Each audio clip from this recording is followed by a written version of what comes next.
est passé du stade d'organisateur d'une course du dimanche à voir 2 courses, quand il n'y avait que la Pegasus et le marathon, à maintenant un festival, puisque nous avons des enfants le vendredi, nous avons des rollers, nous avons des femmes le samedi soir avec la Roche-en-Belle, course caritative, et puis après le dimanche 3 courses. Donc c'est vraiment devenu un événement très très très populaire, et on a mis en plus l'accent depuis quelques années, et on a réussi enfin à aller jusqu'au bout de notre démarche, l'accent sur le fait d'avoir une course éco-environnementale, si on peut dire.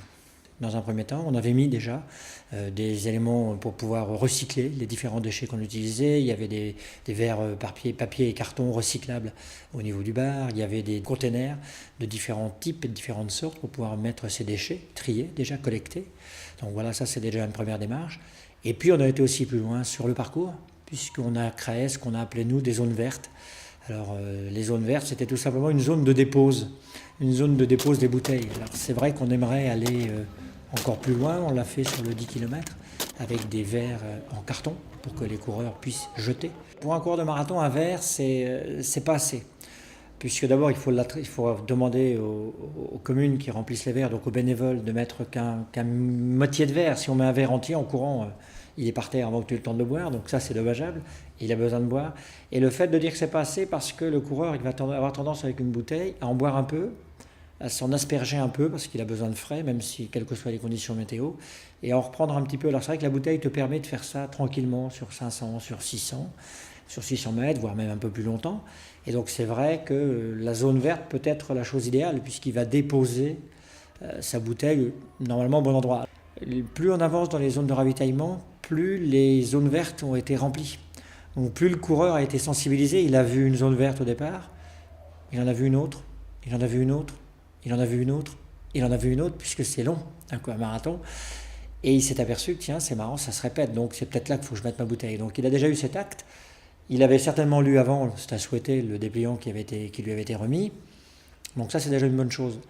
Mais il n'y a pas que ça. On s'aperçoit aussi, par exemple, qu'au niveau des bus, on a fait le compte. Il y a eu beaucoup plus de coureurs qui ont pris le bus cette année.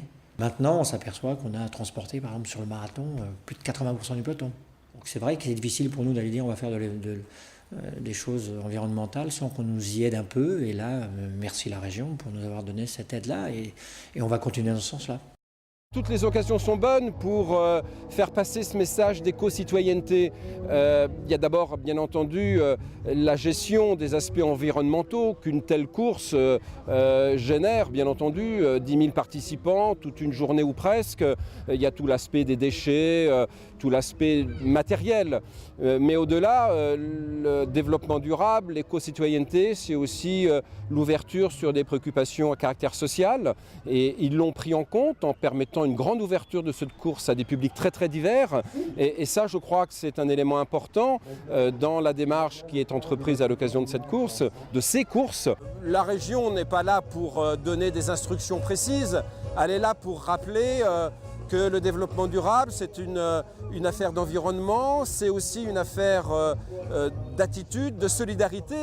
Les courants de la liberté, la Roche-en-Belle portent aussi cette dimension dans la lutte contre le cancer du sein qui a été au centre de cette manifestation sportive. Donc c'est à la fois des critères, mais c'est aussi à la fois des modalités dont on laisse le choix aux organisateurs. C'est un cadre général, on n'impose rien, c'est un esprit, c'est un état d'esprit et c'est des actes concrets dans la gestion d'un événement comme celui-là et le Conseil régional y apporte tout son soutien pour ces raisons-là.